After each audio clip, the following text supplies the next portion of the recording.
Claude V. Martin, Jr. Kenneth Spar.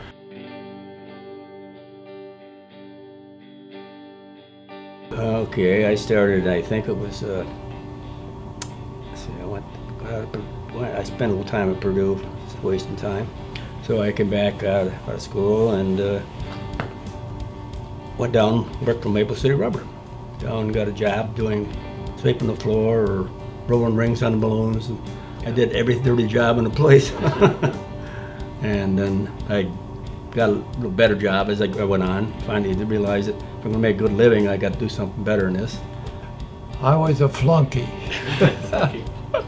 My dad made me do every lousy thing in the factory. Junior! So that I knew what I was doing. And finally he sent me in the office, sat down and says, well, I guess you're ready to start doing something good. Then it was only a short time when I was running the whole factory. And from then on, I did all the factory business. I didn't do the sales, but I did all the factory business out in the factory. Well, let's see, I did all these jobs that Claude was talking about too, all around the place. And after about, I think it was 1958 or 59, I decided if I'm going to make any money, I got to get into sales, make commission. So I did that, and it's the best thing I ever did. I've never been sorry for it. Made more money that way than I did any place else ever. I was very happy with it. I liked my job. Yeah. We were sued for $1 million. And it was because something I shouldn't have done. But when I heard that there was an automatic machine being made and Oak had it, but they had a monopoly, you would say it, for 5 years. But they said they had one over in Paris. So I flew over to Paris, walked around the machine, then I walked around the machine.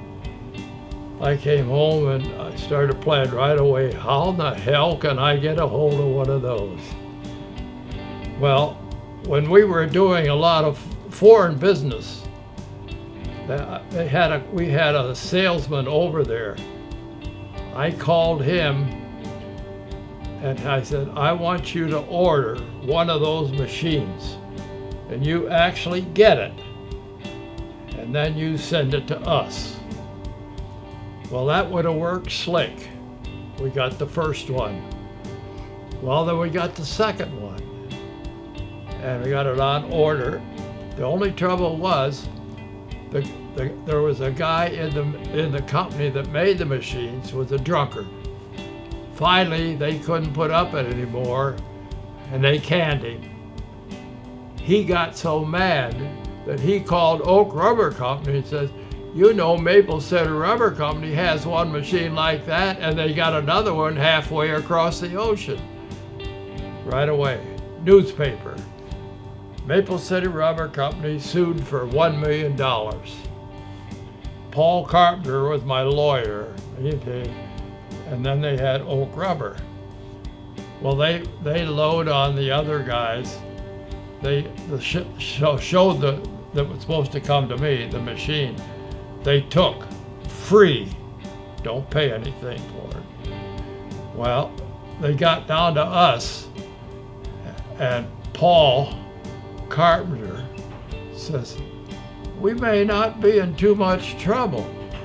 That guy over there is a monopoly order. So when they started talking to us,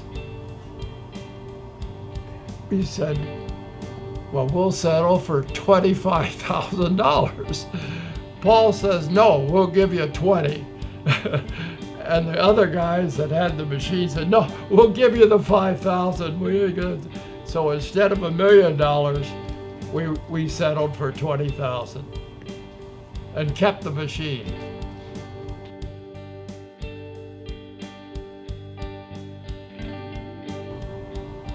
Well, you know, right during the war, my dad went down to Washington and got a contract to make bladders for basketball and footballs for the Army.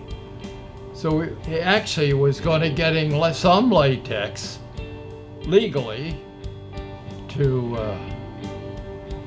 make those things for the Army. We make dynamite cases. Yeah, the 312. For one company, and Boston. they like order 100,000 at a crack, and it's a Canadian company. No, it's Ohio. Huh? They're in Ohio. Austin Powder. Austin Powder.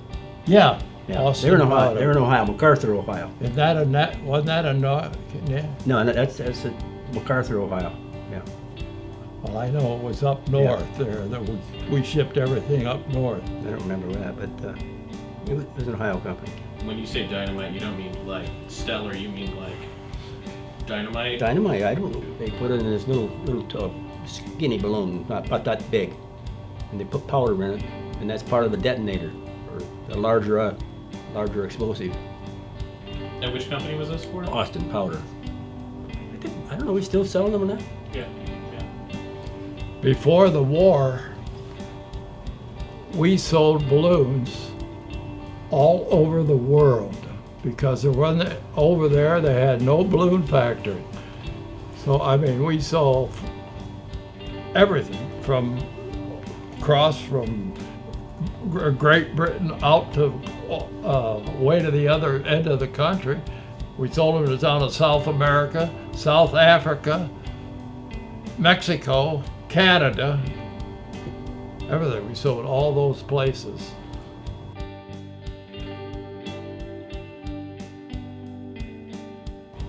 It's a good product. It's the best balloon made.